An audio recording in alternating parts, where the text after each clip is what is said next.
ছাত্রলীগ আবার ভয়ঙ্কর রূপে ফিরবে। ডিজিটাল স্ক্রোলিং বোর্ডে তো এমন বার্তাই ভেসে উঠেছে। নড়াইলের লোহাগড়ায় কলেজের ডিজিটাল স্ক্রোলিং বোর্ডে নিষিদ্ধ ঘোষিত ছাত্র সংগঠন ছাত্রলীগের এই বার্তা দেখা গেছে। কলেজের ডিজিটাল স্ক্রোলিং বোর্ডে শিক্ষায় জাতির মেরুদণ্ড কিংবা শিক্ষার্থীদের বাধ্যতামূলক উপস্থিতির বার্তার পরিবর্তে প্রচার করা হচ্ছে ছাত্রলীগের এমন বার্তা। শনিবার লোহাগড়া সরকারি আদর্শ কলেজের ডিজিটাল স্ক্রোলিং বোর্ডে হঠাৎ ভেসে ওঠে ছাত্রলীগ আবার ভয়ঙ্কর রূপে ফিরবে। এছাড়াও ডিজিটাল বোর্ডে আরও ভেসে ওঠে জয় বাংলা, জয় বঙ্গবন্ধু, শেখ হাসিনা আবার আসবে বীরের বেশে। জানা যায়, খবর পেয়ে সন্ধ্যা 7টার দিকে স্থানীয় দুজন সাংবাদিক লোহাগড়া কলেজে যান। তৎক্ষণাৎ তারা লেখাগুলো ফেসবুক লাইভের মাধ্যমে প্রচার শুরু করেন। এরপরই বিষয়টি নিয়ে সামাজিক যোগাযোগ মাধ্যমে শুরু হয় তোলপাড়।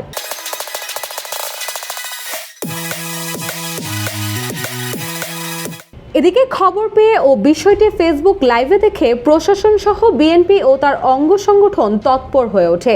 সঙ্গে সঙ্গে জাতীয়তাবাদী ছাত্রদলের নেতাকর্মীরা কলেজ ক্যাম্পাসে প্রতিবাদ মিছিল বের করেন। এই সময় খবর পেয়ে সেনাবাহিনীর একটি টিম ও লোহাগড়া থানা পুলিশ কলেজে পৌঁছায়। প্রশাসন ঘটনাস্থলে পৌঁছে লোক সমাগম সরিয়ে পরিস্থিতি পর্যবেক্ষণ করে।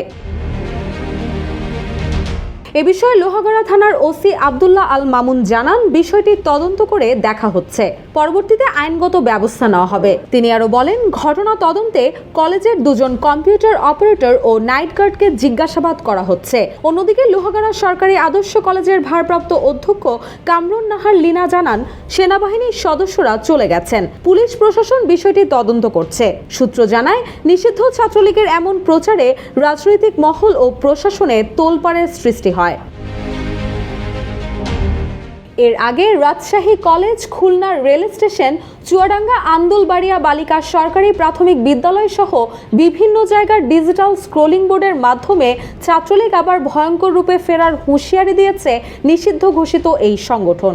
2024 সালের 23 অক্টোবর আওয়ামী লীগের ভ্রাতৃপ্রতিম সংগঠন বাংলাদেশ ছাত্রলীগকে নিষিদ্ধ করে এক প্রজ্ঞাপন জারি করে অন্তর্বর্তীকালীন সরকার।